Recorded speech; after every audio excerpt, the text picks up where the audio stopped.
All right, guys, welcome back. Been working on the 99 Blazer. Had a problem where the driver's side motor mount broke loose. Passenger side motor mount was not completely broke loose, but it was partially broke loose. Had to pull out in rush hour traffic, and when the engine torqued, the fan took out the lower radiator shroud again. So I was looking at the cost, and the fan blade, the clutch, and that lower shroud was going to be like $235 plus. And I decided to go with an aluminum radiator because the radiator also got some dents in it. It wasn't leaking, but they were sharp cornered dents, and you know, I figured they would probably eventually start leaking. So I compared the cost, and a thicker 3-core radiator with dual electric fans, the wiring kit with the control, 2 engine mounts, and the transmission mount were $233. So since I'm tired of putting radiators in, this is the 4th radiator since I've owned the vehicle. The original one started leaking, and then 2 got taken out by the fan. I decided to go this route. So there are some lessons learned. Number 1, being this is a 3-core radiator and it's thicker, everything moves outward, obviously, so it's harder to get your air filter housing back on. And you almost have to do it when it's cold and squeeze your hose over this way to get to that clamp bolt that is right down there. Also, your oil coolant line is right up against it. And I had to bend this one previously because it didn't have the right bend in it. I had to bend it to clear that anyway. Had to trim this section of the upper shroud off. You didn't have to put this shroud back on. I could have made some brackets, but it was easy. Put it back on. Wiring. I loomed everything up, and I wired right in here. Is where I pulled the power. Right here. Now, originally, this is redneck. I'm not going to leave this way, but I need to pull the whole fuse box out and solder this in underneath. This was quick, and I had it hooked right here, so it had power on all the time. You know, you've went through a parking lot and then there's a vehicle sitting there with the fan running. That's how I wired this up. Well, I set the timer, and after 12 minutes, I decided that was too long. It was still running, and so I wired it into the ignition, but I'll have to pull this back out and do that correctly.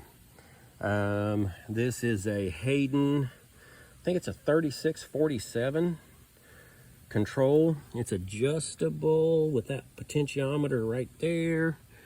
It comes with 2 fuses, but if you're going to use the AC function on a dual fan setup, you have to add another fuse.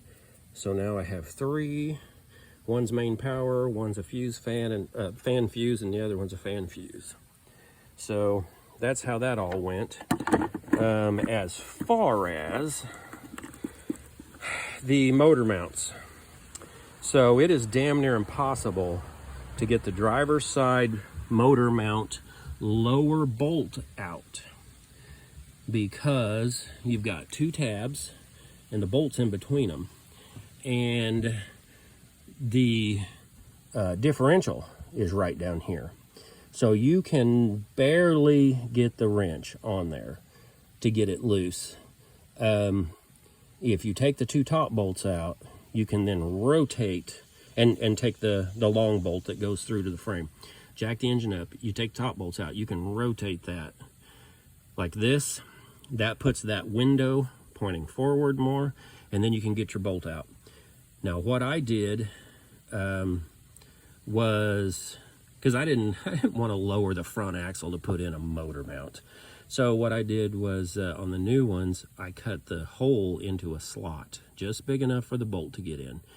That way you can put the lower bolt in from the inner fender well. You can drop the motor mount over that bolt and screw it in most of the way, and then you can put your 2 top bolts in and go underneath and tighten it up. You know, I did that on both sides just to make it easier. So that was, oh, the other thing.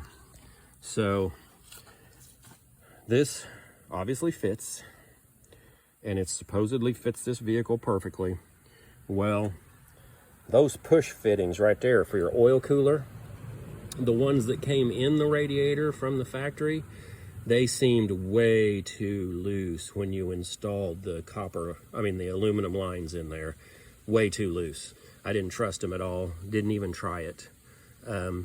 So I just unscrewed the ones that came in this radiator and put the ones from the original, well, it was an aftermarket, but the other radiator, screwed them in, and because I knew they didn't leak. Now, and they've worked okay. They have the rubber seals on the back of them, kind of like a propane tank hose does.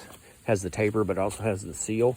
Now, on the transmission lines, though, these are steel on aluminum with an inverted flare. Both of these leaked, and I did not want to just torque on them real hard since it's aluminum thread. What I did, they seemed to fit the tubes just fine, but they leaked coming right here. Both of them did, and the lower one leaked worse.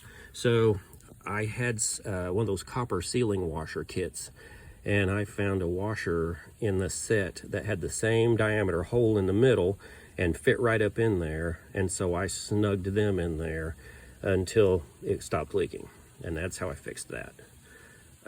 Also, if you're doing this on your Blazer, this stub that sticks out is a smaller diameter, and it's hard to get your overflow hose to seal up. I used a worm clamp, and it actually cut the hose. So this is one of those complete circle clamps off of the Nissan, and that worked. Other than that, guys, it seems to work okay. I've got it adjusted. Normal operating temperature is 195 to 210 according to the interwebs. And I had forgotten, but when I went to put a new thermostat in this, they did not have a 195 thermostat. They only had a 185. So that's what I put in it. So I have this adjusted, and I've been running it around. It's 92 degrees already today, and I've been running it around with the AC on, you know, in-town traffic, 30 miles an hour, 45 miles an hour, and I haven't seen it above 199. And 199, even sitting still with the AC on, idling, 199 is when the fan kicks on, and about 194 is when it kicks off. So you can do it, guys. This appears to work okay, you know, a couple of days. If I have any major problems, I'll update this video. Thanks for watching.